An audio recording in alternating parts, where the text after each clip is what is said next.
இன்றைக்கி சண்டே சமையல் அம்மா குடல் குழம்பு தான் பண்ணியிருந்தாங்க. குடல் வந்துட்டு நம்ம அடிக்கடி சாப்பிடல அப்படின்னாலும் மந்த்லி ஒன்ஸ் வந்து அதை சாப்பிட்டோம் அப்படின்னா உடம்புக்கு ரொம்ப நல்லதுன்னு சொல்லுவாங்க.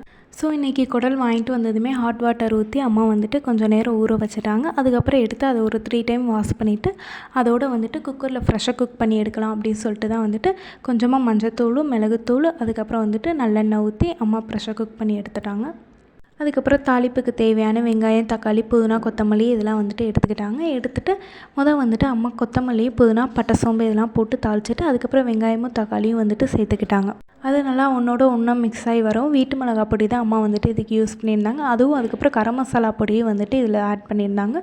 ஸோ அதுவும் போட்டு நல்லா மிக்ஸ் பண்ணிவிட்டு கொஞ்சமாக தண்ணி ஊற்றிட்டு அதுக்கப்புறம் குடல் அள்ளி போட்டோம் அப்படின்னா சூப்பராக இருக்கும். லாஸ்ட்டாக அந்த குடல் நல்லா கொதிச்சு வரும்போது ஒரு சில்லு தேங்காய் சில்லு அரைச்சி ஊற்றினோம் அப்படின்னா சூப்பராக இருக்குங்க.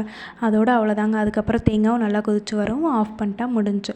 உங்களுக்கு வீடியோ பிடிச்சிருந்தா மறக்காமல் லைக் பண்ணிவிட்டு சப்ஸ்கிரைப் பண்ணிடுங்க. பாய்.